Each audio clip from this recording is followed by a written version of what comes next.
verdade é a tua palavra, que não pode mentir. Por isso estamos aqui. És a nossa estrela da manhã, Cordeiro Santo que nos trouxe a paz.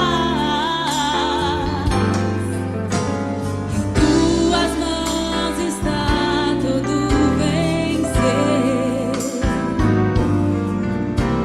Resposta a todo aquele que clamar. A verdade é a tua palavra, que não pode mentir. Por isso estamos aqui. Te louvamos, ó Senhor, pelo teu imenso amor. Manifesta o teu perdão e poder, e assim vamos te adorar para sempre,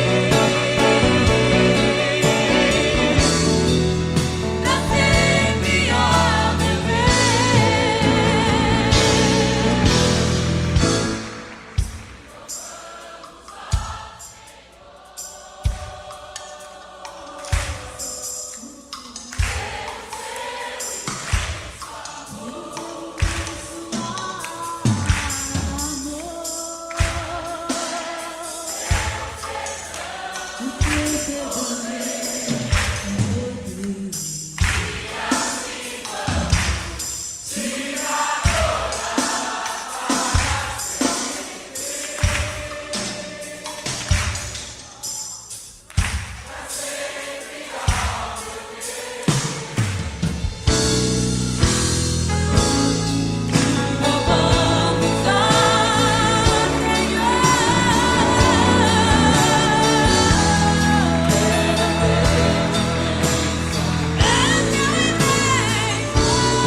Aleluia! Para sempre. Amém. Que canção maravilhosa, irmãos. Que hino lindo, né? O Senhor é a nossa estrela. Bom dia!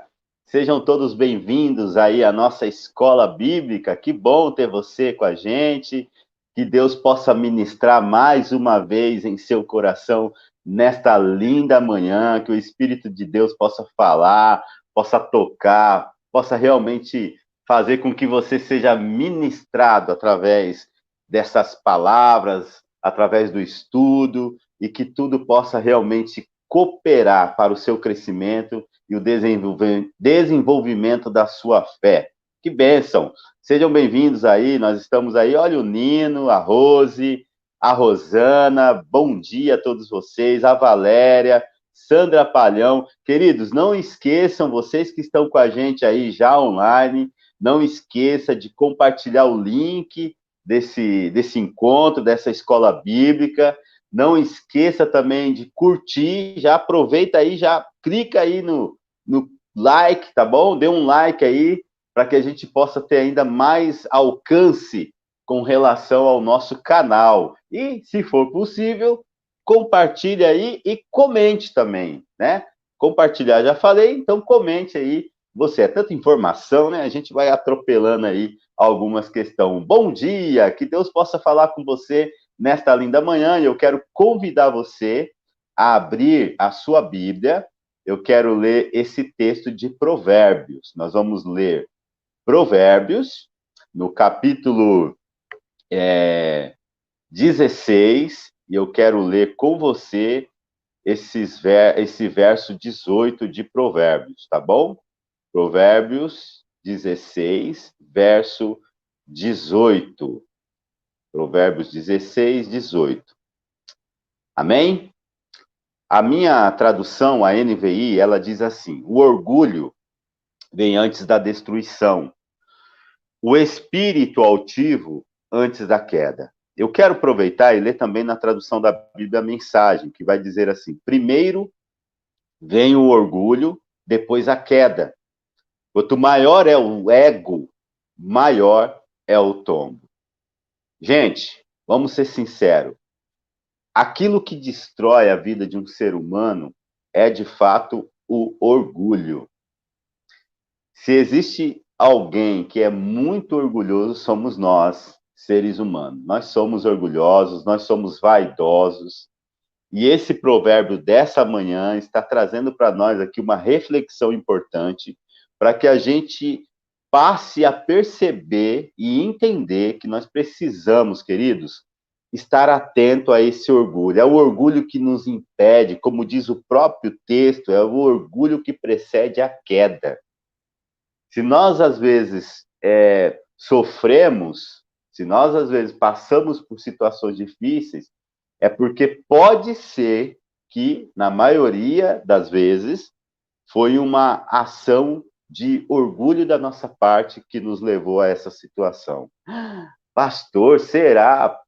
Bom, eu não posso julgar você, mas eu sei o quanto eu sofri, o quanto eu passei por situações desagradáveis e, como vai dizer algumas traduções bíblicas, algumas desgraças na minha vida por razão do orgulho. É o orgulho que nos impede de avançar no relacionamento, é o orgulho que nos impede de crescer profissionalmente numa área, é o orgulho que faz com que a gente perca a grande oportunidade de avançar na nossa caminhada. É o orgulho que nos trava, é o orgulho que nos leva para trás e faz com que a gente até pense ou ache que nós estamos fazendo o que é correto.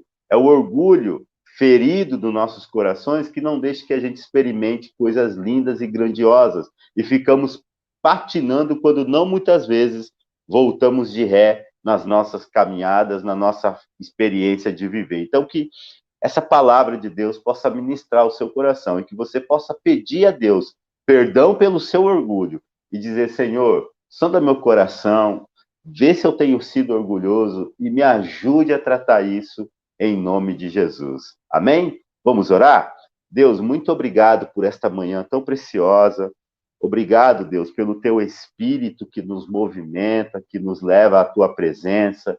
Que o teu Espírito continue tratando-nos em nome de Jesus, para que nós, a cada dia, sejamos cada vez mais parecidos com o Senhor Jesus, que a nossa relação com o Senhor, Deus, possa realmente transformar quem somos, que nosso ser seja moldado ao padrão daquilo que o Senhor deseja em cada um de nós. Então, em nome de Jesus, perdoa os nossos corações orgulhosos, coração, Deus, que muitas vezes tem nos colocado diante de situações tão vexatórias, situações tão difíceis. Então, que o Senhor venha tirar isso de nós, que nós sejamos cada vez mais humildes, ó Deus, não apenas diante do Senhor, mas diante das pessoas que nos cercam, diante daqueles que nos rodeiam, que o Senhor nos dê um espírito de humildade a cada dia, a cada momento, Pai. Obrigado, Deus, em nome de Jesus, por essa manhã tão preciosa. Obrigado pela vida dos meus irmãos, irmãs, amigos, parentes, familiares que estão com a gente nesta live. Que o teu Espírito Santo, esse doce Espírito, possa ministrar sobre cada um dos nossos corações a palavra, o estudo que nós teremos nesta manhã. Pai, em nome de Jesus, cuida de nós. É o que nós desejamos e assim oramos. Amém. Graças a Deus, bem-vindos aí, Froste, Norma, Marília, Pastor Sérgio, todos vocês, todos que estão online com a gente aí, sejam bem-vindos, se preparem aí, peguem aí o seu bloquinho, né? Esses dias alguns adolescentes falam, pastor, bloquinho, a gente usa o bloco de anotação no celular, vale também, pega aí o seu celular, já se prepara, né, o seu caderninho, do jeito que você preferir, a sua Bíblia, daqui a pouco nós vamos aí começar o nosso estudo tão abençoado e que você possa ser também ministrado nesse momento através dessa linda canção em nome de Jesus.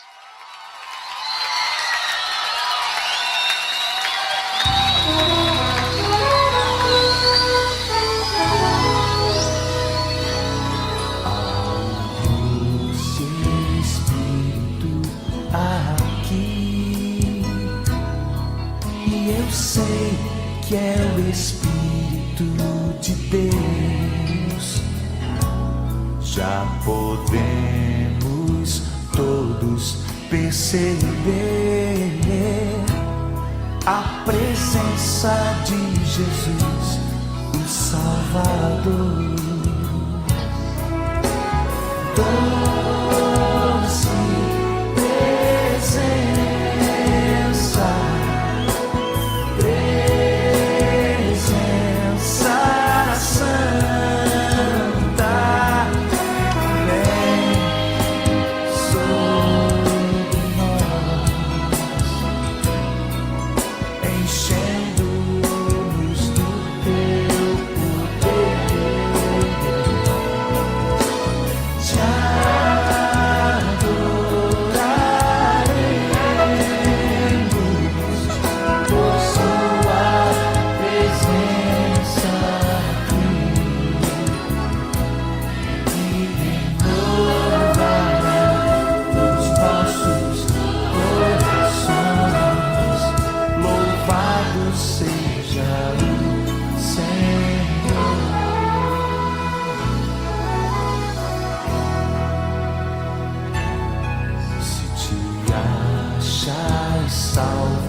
estás débil, oprimido e sem vigor.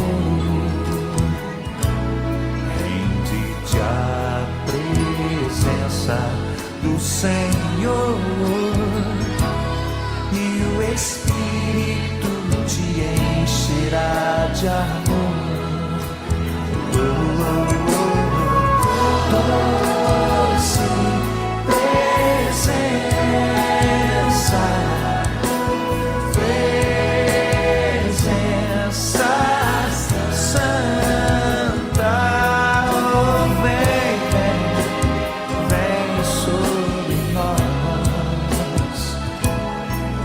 enchendo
Aleluia! Que coisa deliciosa! Amém! Glória a Deus! Como é bom, né, irmãos? Que coisa linda nós podemos experimentar essa presença, essa doce presença do Espírito de Deus sobre as nossas vidas. Amém? Que bom! Sejam todos bem-vindos aí. Vamos começar nosso estudo. Quero aqui abrir o slide, só um momentinho. Vamos lá. Espero que você já esteja aí preparado para esse momento especial, importante e significativo, né? Vamos lá estudar? Nós estamos aí estudando a palavra de Deus, como é bom e importante estudarmos esse pano de fundo, né? Daquilo que nós lemos, daquilo que nós meditamos no nosso dia a dia quando nos deparamos. Nós estamos no segundo módulo, estamos estudando a respeito da formação de Israel. Então, para nós recapitularmos aquilo que já foi apresentado e estudado durante esses dias, esses domingos, no nosso último encontro da semana passada, nós estudamos o quarto grupo, né, o quarto e último grupo que foram importantes aí para a formação do povo de Israel, que são os pastores seminômades do Sinai, desculpa, um grupo que se encontrava nos arredores do Monte Sinai, na região de Midian, a leste do Golfo de Acabe e ao sul do Mar Morto. Nós localizamos lá no mapa, quando nós estudamos. E, a propósito, né, você que gosta desse tipo de estudo bíblico profundo, intenso, você pode nos acompanhar através dos vídeos que nós temos tanto no canal da nossa igreja, Igreja Batista de Goiuerê, ou também no meu canal, Pastor Neymar Gomes da Silva. Você pode acessar os nossos canais e ali você pode se situar com aquilo que nós já estamos estudando, tá bom? Também aprendemos na semana passada que esse grupo, os pastores seminômades do Sinai, eles foram responsáveis pela contribuição do conhecimento de Deus com o nome Yahvé, tá? Então, o culto que é oferecido a Yahvé e as suas características é uma das grandes heranças que Israel recebe, inclusive, desse quarto grupo.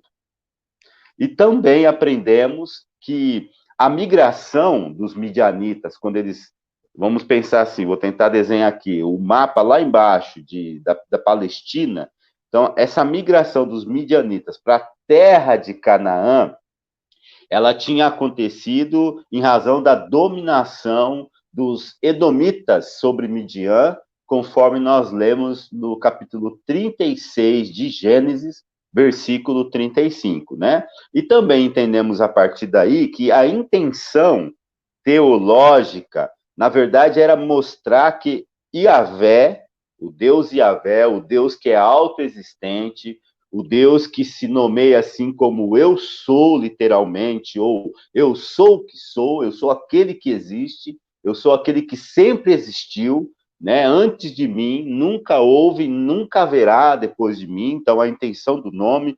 Então, a intenção teológica desse estudo é a gente entender que Yahvé é o grande promotor, é o principal articulador, principalmente da libertação do povo hebreu do Egito, tá? Então, essa foi a grande intenção.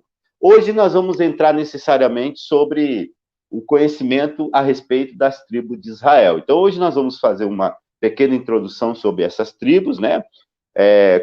E o que é importante nós apenas recapitularmos em relação aos quatro grupos. Quando nós estudamos durante esse tempo os quatro grupos, foram significativos, inclusive, o estudo a respeito desses grupos, por causa dessa formação, a formação desse povo chamado Israel, e aí nós vamos perceber que, embora cada um desses grupos tinham algumas coisas que eram peculiares deles mesmos, nós vamos perceber também que há algumas características que são comuns com relação a esse grupo. E essas características comuns nos quatro grupos, é importante nós apenas recapitularmos para darmos aqui andamento ao nosso estudo. Primeiro, uma das coisas que são muito comum entre eles é a condição socioeconômica desses grupos, tá?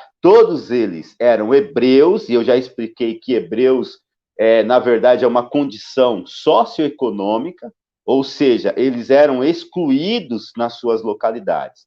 Eles eram um povo simples, um povo pobre, um povo excluído, um povo escravizado. Então eles eram economicamente falando um povo de escanteio, um povo que não tinha voz, um povo que não tinha vez, tá? Uma outra característica importante com relação aos 4 grupos é que eles todos eram opositores às cidades-estados.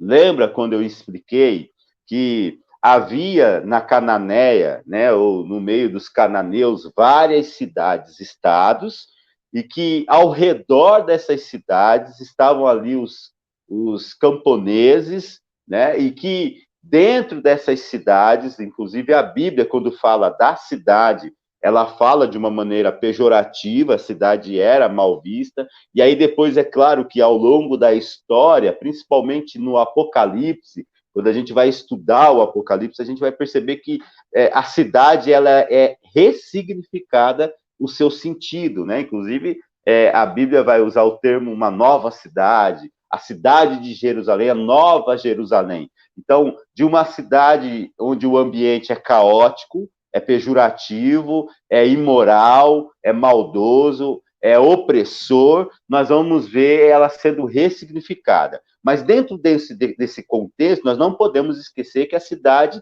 é um lugar mau de se viver, né? E que cada cidade ela tinha seu próprio sistema de governo, ali elas controlavam as questões não apenas econômicas, mas religiosas e de várias questões culturais da vida do povo. E oprimia, inclusive, o povo, e ainda mais os mais fracos. Então, a cidade era um ambiente hostil para se viver. Então, todos eles eram opositores a essas condições, tá?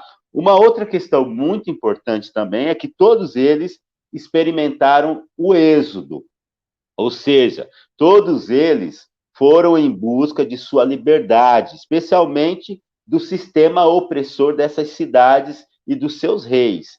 Lembra que eu disse para vocês assim, embora o maior e mais significante êxodo que nós temos narrado biblicamente o êxodo do Egito, né? Um êxodo significativo, um momento importante, um momento que faz toda a diferença na vida do seu povo. Mas já acontecia vários êxodos dentro da realidade contextual desse povo, tá bom? E outra coisa importante também, e muito comum, é que todos eles vivenciaram uma experiência de passagem, ou seja, de Páscoa. É claro que essa ideia de Páscoa, Peshá, como é conhecida no hebraico, vai ser ressignificada a partir daquele momento histórico em que Moisés, através da ordenança de Deus lá no Monte Sinai, que inclusive é nesse momento que se inicia, né, o desejo de Deus da formação de uma nação. O Monte Sinai e seu evento, ele é fundamental para esse momento. E aí, quando Moisés vai até o Egito, e dali ele tira, com a ajuda de Deus, o seu povo da opressão e liberta o seu povo ali do cativo do Império Egípcio, então, ali é ressignificado o sentido de Páscoa, tá? Mas aconteciam vários ritos de passagem dentro desses grupos, e isso era uma coisa muito comum entre eles. E todos eles também vivenciaram a experiência com Deus no processo histórico de libertação. Todos eles tiveram um processo histórico, inclusive nós lemos alguns textos que dizia que Deus ainda não havia se apresentado a alguns desses grupos como Yahvé, mas como El Shaddai, e isso é muito importante também nós entendermos que era algo comum desses grupos, tá bom? Então vamos lá. Partindo daí, o que nós precisamos entender? Quando nós estudamos a respeito das tribos de Israel, nós precisamos entender o seguinte. Opa, travou aqui, pronto. Havia um objetivo comum com relação a esses grupos, que era a liberdade. Então, eles estavam dispostos a se comprometerem com um novo projeto de vida a partir da expectativa na fé em um Deus único, ou seja, Yahvé, que os havia libertado. Então, toda a expectativa desses grupos partia dessa experiência de fé com Yahvé. Então, nós vamos perceber que as tribos de Israel, elas nascem dessa expectativa onde a liberdade é o sonho de consumo desse povo. E essa liberdade que vai ocorrer, ela é uma experiência que acontece principalmente com a experiência que esse povo tem, especialmente com o Deus Yahvé, que é o Deus único. É Deus ressignificando numa cultura onde as pessoas estavam acostumadas a adorar vários deuses. Aparece na história do povo um único Deus, um Deus que é, um Deus que é, além de criador, é pai, é parceiro, é um Deus comunitário, um Deus das relações, e esse envolvimento com esse Deus é que fará toda a diferença no processo da formação desse povo. E é interessante porque nesta nova maneira de viver a fé, o culto a Yahvé, como eu disse, é o diferencial. A fé no Deus único é a fé que vai criar entre esses povos, entre esses 4 grupos, e claro que nós não podemos também esquecer que há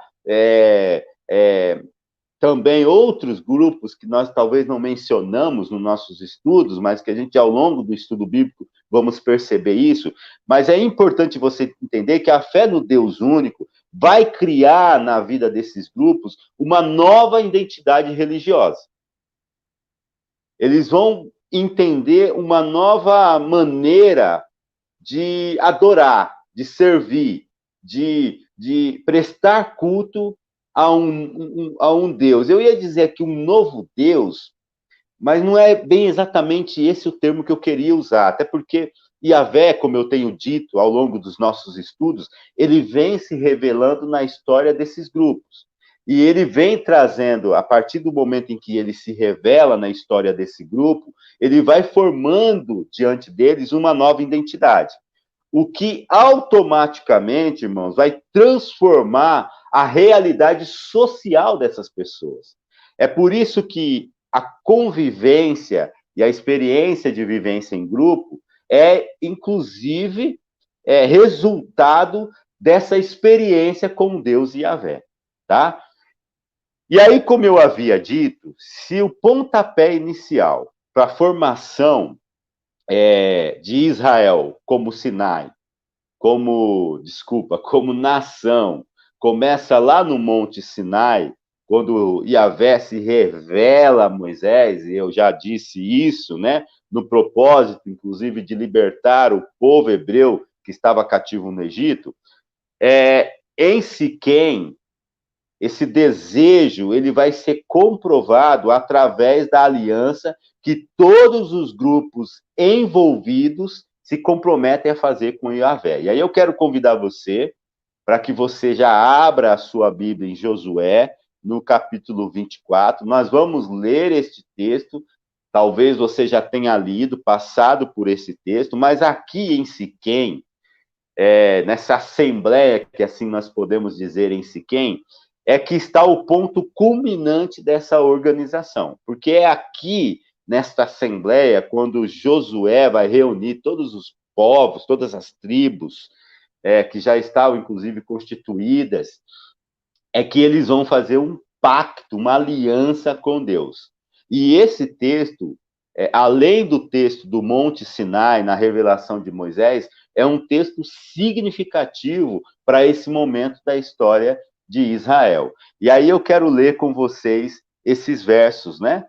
Josué capítulo 24, versos de 1 a 28. E assim diz a palavra de Deus. Então Josué reuniu todas as tribos de Israel em Siquém, convocou as autoridades, os líderes, os juízes e os oficiais de Israel, e eles compareceram diante de Deus. Josué disse a todo o povo: assim diz o Senhor, o Deus de Israel, assim diz o Senhor, assim diz Yahvé. Há muito tempo, os seus antepassados, inclusive Terá, pai de Abraão e de Naor, viviam além do Eufrates e prestavam culto a outros deuses. Mas eu tirei seu pai Abraão da terra da além do Eufrates e o conduzi por toda Canaã e lhe dei muitos descendentes. Dei-lhe Isaque, e a Isaque dei Jacó e Esaú. A Esaú dei os montes de Seir, mas Jacó e seus filhos desceram para o Egito. Então, enviei Moisés e Arão e feri os egípcios com pragas, com as quais os castigueis, e depois tirei vocês de lá. Quando tirei os seus antepassados do Egito, vocês vieram para o mar, e os egípcios os perseguiram com carros de guerra e cavaleiros até o Mar Vermelho. Mas os seus antepassados clamaram a mim, e eu coloquei trevas entre vocês e os egípcios. Fiz voltar o mar sobre eles e os encobri. Vocês viram com seus próprios olhos o que eu fiz com os egípcios. Depois disso, vocês viveram no deserto longo tempo. Eu os trouxe para a terra dos amorreus, que viviam a leste do Jordão. Eles lutaram contra vocês, mas eu os entreguei nas suas mãos. Eu os destruí diante de vocês, e vocês se apossaram da terra deles. Quando Balaque, rei de Moabe, filho de Zippor, se preparava para lutar contra Israel, mandou buscar Balaão, filho de Beor, para lançar maldição sobre vocês.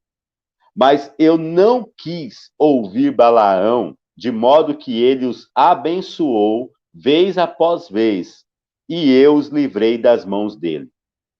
Depois vocês atravessaram o Jordão e chegaram a Jericó.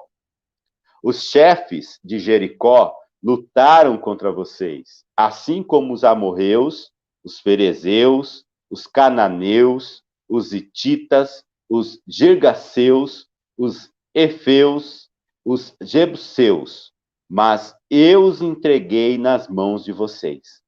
Eu lhes causei pânico para expulsá-los de diante de vocês, como fiz aos 2 reis amorreus.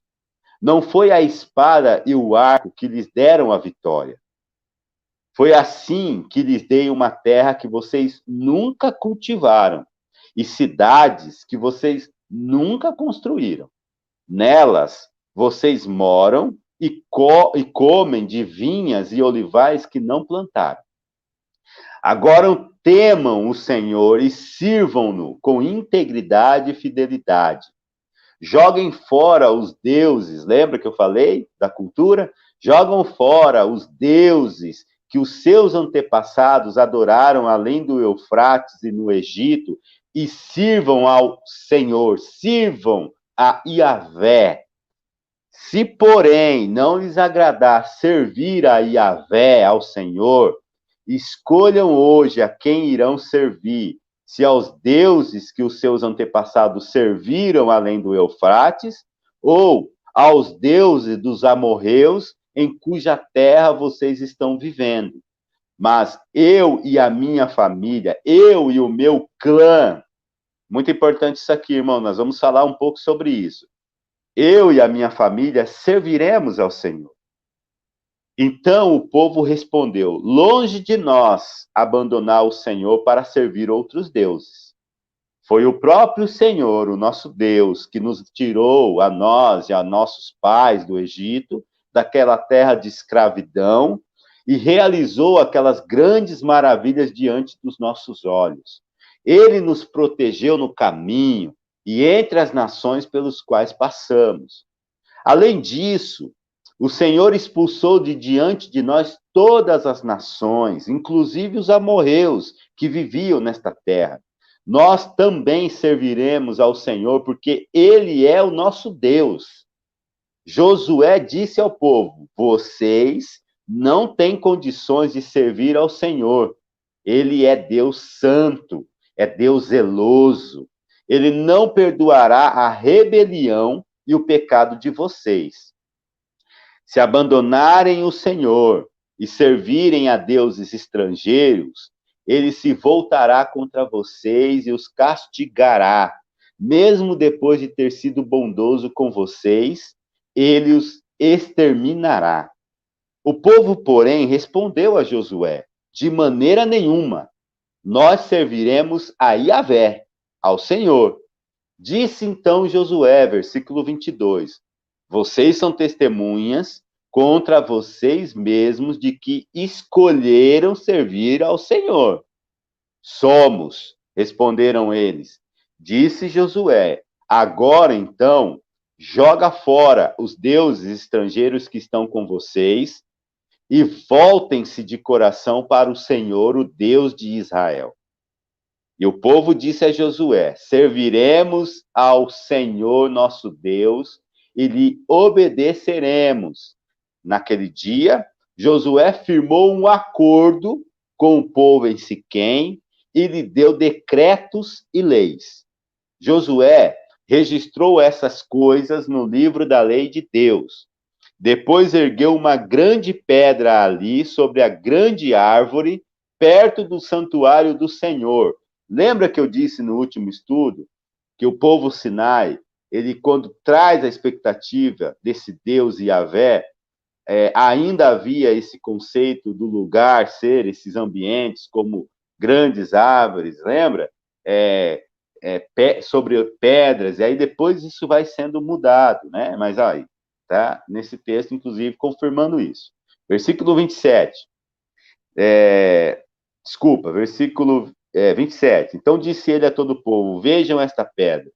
Ela será uma testemunha contra nós, pois ouviu todas as palavras que o Senhor nos diz. Será uma testemunha contra vocês, caso sejam infiéis ao Deus de vocês. Depois, Josué despediu o povo e cada um foi para a sua propriedade. Irmãos, nós não podemos deixar de mencionar uma coisa também muito importante quando nós estudamos esse momento da história. Os hebreus, pessoas que viveram à margem da sociedade da época, de diversas etnias que nós estudamos, esses grupos, tradições e lugares, foram os responsáveis pela formação do povo de Israel. Isso é fantástico, isso é sensacional, porque veja só o que Deus está fazendo. Quando nós estudamos a história desse povo, você vai perceber que a integridade desse povo, a pureza desse povo, não tem a ver com o fato de uma única etnia, mas tem a ver com Deus que se revela a eles e que pega esse povo, como o próprio texto que nós lemos da Assembleia de Siquém, e que a partir desse povo, vamos usar assim, desse povo diverso, desse povo que vivia uma cultura religiosa contraditória à vontade de Deus, Deus vai ressignificar na vida, Deus vai purificar, Deus vai realizar através desse pacto, dessa aliança, e aí, a partir desse momento, Deus vai transformar esse povo no seu povo, num povo seu, e não é um povo para exclusividade. É como nós já lemos lá em Gênesis, como do Deus, ele se apresenta ali a Abraão, ainda não como Yahvé, mas como El Shaddai, nós já estudamos como Deus El. E ali Deus, quando chama Abraão, ele vai dizer que através da vida de Abraão e do povo que ele institucionalizaria ali diante de Abraão, seria esse povo que abençoaria todas as outras nações. E Deus, ele começa a fazer isso.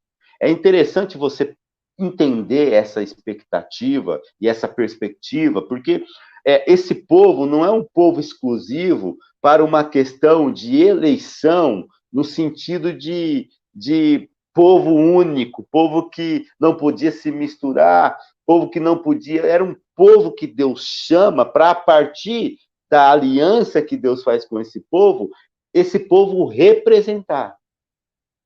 E aí que faz sentido quando eu disse que Deus, Yahvé, ele vai mudar essa identidade a partir dessa ótica, a partir dessa perspectiva, através da vida desse povo. Então é muito importante que nós todos entendemos isso. A eleição, ela não é privilégio, ela é responsabilidade. Ela não é para tornar o povo um povo excludente, pelo contrário. E aí, ao longo da história, nós vamos percebendo tudo isso. E é importante você entender tudo isso, porque vai fazer sentido quando nós entrarmos no contexto do Novo Testamento e percebemos como que isso é interessante e faz sentido quando nós estudamos a partir da ótica de Cristo também. Então, irmãos, isso é muito significativo, tá? E como eu disse, essas tribos aqui, elas eram o que nós chamamos de tribos organizadas, tá? Eu coloquei um pequeno mapa aí, embora você talvez não consiga ver como ficou aí dividido esses povos, mas eu vou mostrar num outro momento também como que isso é importante, como eles foram, inclusive, divididos aí nos territórios da terra de Canaã. Mas era muito comum, e aí você precisa entender isso, era muito comum os reis dividirem seus territórios em 12 partes administrativas e colocarem 12 prefeitos, e aí eu coloquei entre aspas, porque era mais ou menos o que eles faziam, eles tinham a responsabilidade de gerir aí esses territórios, né? E aí isso era uma coisa comum que já acontecia. Inclusive, quando você lê 1 Reis, capítulo 4, versículo 7, nós vamos perceber que o próprio Salomão, ele vai adotar esse sistema em seu reinado, tá? A finalidade que esse processo e esse esquema tinha em relação aos seus contextos, primeiro, era para garantir que o abastecimento com relação às necessidades, à manutenção da corte, à manutenção do exército, do próprio comércio em si, ou seja, daqueles que tinham o poder sobre as cidades e sobre os territórios em que eles estavam ali habitando. Então, era uma maneira disso ser, de uma maneira mais fácil, ser administrada dentro desse contexto. E aí, quando você percebe essa maneira de organização, você vai perceber que essa forma de governo, esse método também é usado dentro das tribos, mas por uma outra perspectiva. Enquanto que dentro das culturas cananeias, esse sistema era utilizado para oprimir, Deus, Yahvé, ele vai ressignificar esse sistema para uma outra intenção, tá? E aí, quando nós olhamos para esse número 12, é por isso que ele passa agora a ser símbolo de todo o território do reino, por abranger toda a população. Então, o 12, ele, além dele demonstrar uma quantidade, ele também está falando de um momento simbólico de qualidade. É quando o número 12 simboliza todo o povo, uma comunidade, todos os distritos. O 12 simboliza o conjunto de uma comunidade que se une para um propósito único, para o bem comum de todos. Então, quando nós estudamos, por exemplo, a origem dessa organização, é nítido que o número 12 está além da preocupação com a quantidade. O número 12, ele também é uma referência de todos os grupos que participaram na organização de uma sociedade tribal. uma sociedade mais cooperativa, uma sociedade onde é importante que todos sejam por todos. E como que nós podemos governar isso de uma maneira melhor? Bom, nós vamos administrar isso por 12 territórios, por 12 tribos. E é isso que Deus vai ressignificar na cultura desse povo. Então, quando nós estudamos, por exemplo, o Novo Testamento, este número está também em evidência. E aí, não apenas em evidência representando quantidade, mas também realidades mais profundas, como, por exemplo, a referência a todos os povos, que vai depois fazer referência a todas as comunidades. Então, 12 é comunidade, é algo que está em comum, é algo completo no sentido do seu número. E isso aqui é muito importante. E aí, para que isso fique mais claro ainda, nós vamos entender como que essas tribos, elas eram organizadas, né?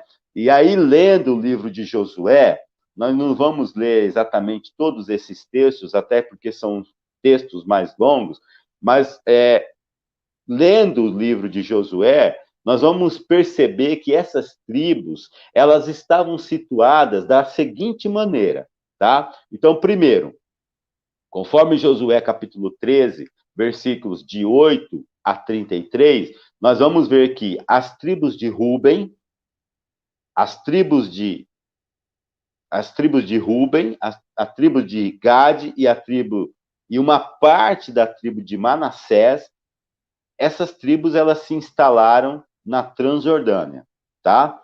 E eu vou mostrar daqui a pouco no mapa. Já as demais tribos, conforme os capítulos 14 de Josué até os capítulos 19, que são as tribos de Simeão, a tribo de Judá, a tribo de Dan, a tribo de Benjamim, a tribo de Efraim, de Issacar, a tribo de Zebulon, de Asser, de Naftali e a outra parte da tribo de Manassés, eles se posicionaram na Cisjordânia. E aí, no mapa, isso fica mais claro. Eu espero que você consiga ler aí de uma maneira mais contundente isso aqui. Eu vou apontar aqui com um laserzinho. Ó, então, nós temos aqui as 3 tribos que eu havia citado, que estão na Transjordânia, como eu falei, depois das montanhas. Lembra quando nós estudamos o termo? Então, está aqui, ó, uma parte da tribo de Manassés, aqui embaixo, a tribo de Gade, tá? E aqui embaixo, a tribo de Ruben. Então, foi nessas localidades que essas tribos estavam habitadas. E aqui, na Cisjordânia, antes das montanhas, então, nós temos a tribo de Asser, Naftali, aqui pequenininho entre elas, a tribo de Zebulão e de Isacar, a outra metade da tribo de Manassés, que ficou aqui. Aí nós temos a tribo de Dan, Efraim, bem aqui nós temos a tribo de Benjamim, e aqui nós temos a tribo de Simeão e a tribo de Judá, tá? Que fica com toda essa parte aqui. Então, veja que interessante como foi localizada. E é importante você entender que entre as tribos havia um pacto, né?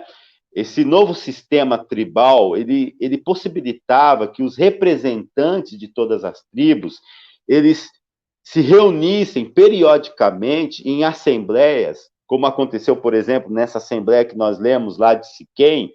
E quando eles se reuniam nessas assembleias, eles, além de celebrarem a sua fé, eram lugares onde eles tomavam também decisões em questões daquilo que era comum a todas as tribos.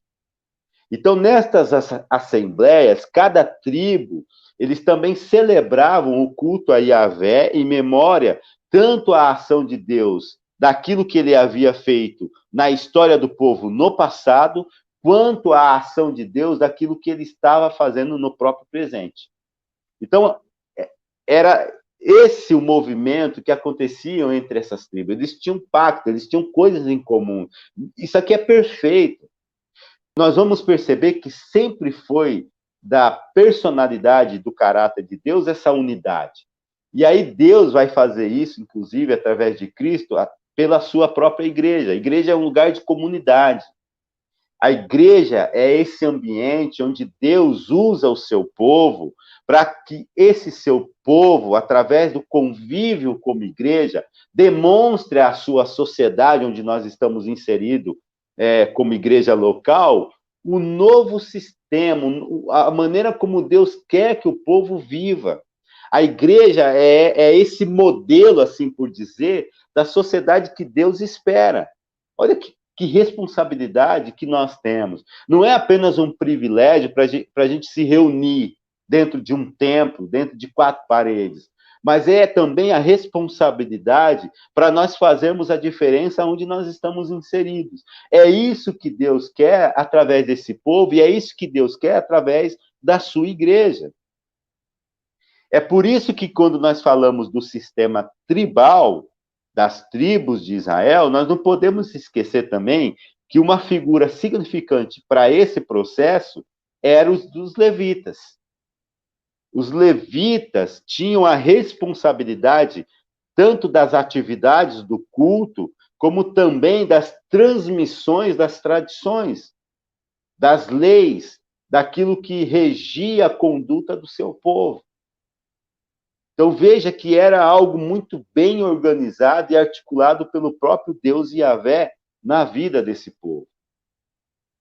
E aí, para a gente concluir a nossa lição dessa manhã, o que é importante, como eu havia dito quando eu li lá no texto com vocês, tá? Era uma associação de vários clãs, tá? Essas tribos aqui, irmãos, elas eram subdivididas em vários clãs. O que eram esses clãs? Esses clãs eram uma associação de várias famílias. Geralmente, até 50 famílias faziam parte de um clã, coordenadas por seus chefes familiares, tá? Os clãs, eles tinham a responsabilidade, inclusive, de auxiliar, tá? Como eu disse aí, eram tribos subdivididas em vários clãs, e eles tinham a responsabilidade de auxiliar na economia mútua, tá? Eram os clãs e seus chefes que tinham essa responsabilidade, no recrutamento militar.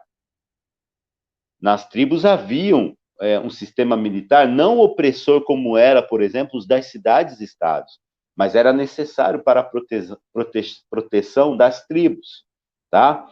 Eles também tinham a responsabilidade de auxiliar na organização das celebrações, na observância das leis tribais que existiam e nos acordos matrimoniais que aconteciam entre essas tribos, tá? Uma das coisas muito importantes que nós precisamos entender é que a família era a unidade básica de cada clã. Por isso que quando nós lemos lá o texto de Josué, em que Josué, naquela assembleia em Siquém, vai dizer para o seu povo: eu e a minha casa serviremos ao Senhor, é o sistema clânico, é um sistema familiar. Então, assim, Josué está dizendo assim, como ele era o chefe da família, como ele tinha essa responsabilidade, ele está dizendo, a minha família vai servir a Yahvé, eu não sei a família de vocês. Hoje, quando nós falamos de salvação, nós falamos de uma coisa mais pessoal. Embora a salvação seja pessoal, eu prefiro a palavra pessoal do que propriamente individual. Embora a salvação seja algo pessoal, mas ela se demonstra na sua coletividade. Isso é muito importante. E assim era o sistema tribal. O chefe, ele tinha essa responsabilidade da escolha religiosa da sua família. Por isso que a família, ela era a unidade básica de cada clã. Eles eram compostos pelos maridos, pelas esposas, pelos filhos, filhas e até parentes próximos. E era nestas famílias que eles celebravam, inclusive, as suas festas, por exemplo, a festa da Páscoa, uma festa significativa para o povo de Israel. Olha que interessante quando a gente percebe isso nesse quadro, nesse organograma que eu criei aqui para você entender. Então, nós tínhamos as famílias, então eu fiz aí É claro que eram muito mais famílias, e aí essas famílias, elas geravam um clã, certo? Então você tinha as famílias, várias famílias, e essas famílias geravam um clã, e aí vários clãs, eu não coloquei aqui mais, geravam uma tribo. E era isso o sistema que acontecia. Então, uma tribo, ela era constituída de vários clãs e um clã era constituído de várias famílias. Era assim que funcionava o sistema tribal. Várias famílias constituíam um clã e vários clãs formavam uma tribo, certo? Então, essa é uma pequena introdução de algumas coisas que nós vamos continuar estudando ao longo da nossa caminhada bíblica, tá? E é muito importante que você entenda esses fatores para que você possa conhecer ainda mais como que esse sistema tribal aconteceu. Então, na próxima semana, nós vamos aprender as características e algumas questões importantes que envolvem essas tribos, tá bom? E eu espero que Deus possa continuar dando a você conhecimento para que você possa cada vez mais ser essa pessoa apaixonada pela palavra de Deus e que o Espírito Santo possa continuar ministrando aí sobre a sua vida esses estudos para que você possa aprender ainda mais a importância do conhecimento da Bíblia na sua vida, tá bom? Antes de eu orar, eu quero apenas dar alguns recados importantes, alguns avisos significantes. Bom, primeiro, que a partir de domingo que vem, nós vamos voltar a ter o nosso culto presencial, tá bom? Então, nós vamos ter a nossa Assembleia Geral, nós vamos voltar à nossa escola bíblica a partir das 9 horas da manhã no nosso templo, e o nosso culto de celebração às 19h30. Como vai funcionar, tá? Eu aguardo aí que vocês me ajudem a divulgar isso aí. Bom, primeiro, a partir de terça-feira, você vai precisar dar o seu nome numa lista, caso você tenha interesse de estar no culto presencial. Nós só podemos receber dentro do templo até 90 pessoas, até 80 pessoas. Desculpa, falei errado, até 80 pessoas, tá bom? Então, a nossa secretária Sandra, ela, a partir de terça-feira até sexta-feira, você pode ligar, mandar um WhatsApp, ou, se preferir, ir até a igreja entre 1h30 da tarde às 5h30 e colocar o seu nome nessa lista. Queridos, é importante que você não esqueça os detalhes para o cuidado deste culto presencial, que é você estar usando máscara, a sua higienização para a questão da sua segurança e da segurança dos irmãos com quem você vai cultuar coletivamente, tá bom? Ali nos nossos bancos estão marcados lugares onde você poderá sentar, isso é muito importante, porque há um espaçamento, e é importante que haja esse espaçamento. Ah, mas eu vou com a minha esposa. Queridos, ainda que você vá com a sua esposa, ainda que você vá com o seu marido, mas é importante que a gente respeite esse espaço aí com relação aos demais, tá bom? A pergunta que alguns têm me feito, pastor, e o pessoal do grupo de risco? Crianças até 12 anos, idosos com mais de 60 anos. Bom, primeiro, o Ministério Infantil, ele não estará funcionando. Então, se um pai quiser levar seu filho, é por conta e risco. Eu não aconselho, mas essa responsabilidade é dos pais, tá?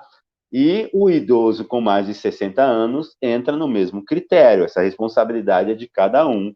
Você conhece o seu corpo, você sabe dos riscos que você está correndo, tá? Aqueles que estão com algum sintoma, aqueles que estão com a dúvida se aquele sintoma, nós pedimos que você tenha o senso de não estar lá, né? Até que algo seja comprovado de fato, né? Então, nós queremos que esses momentos sejam momentos agradáveis. Então, nós pedimos a cada um a cooperação para que essas regras sejam respeitadas, tá bom? Haverá pessoas ali orientando, inclusive dando maiores informações durante esse momento. Mas esse é o princípio. Se você deseja participar dos cultos presenciais, a partir de terça-feira, você já pode pedir para que coloque o seu nome na lista, tanto para a escola bíblica de manhã, como para o culto no domingo à noite, tá bom? E nós esperamos que a partir da semana que vem nós possamos nos encontrar para termos esse momento tão gostoso na presença de Deus. Ah, detalhe, tá? Não pode ficar se abraçando, é o famoso soquinho, tá bom? Esse vai ser o nosso cumprimento até que as coisas possam entrar no seu devido eixo, tá bom? Será um grande prazer receber cada um de vocês, todos serão muito bem-vindos.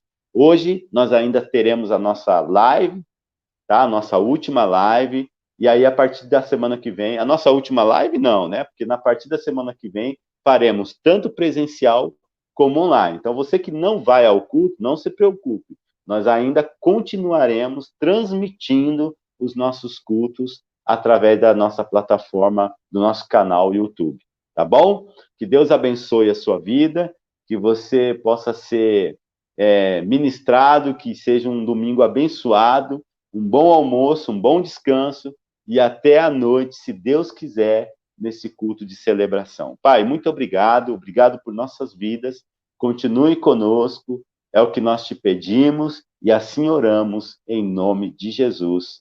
Amém. Um bom domingo, um bom descanso e até hoje à noite, se Deus quiser.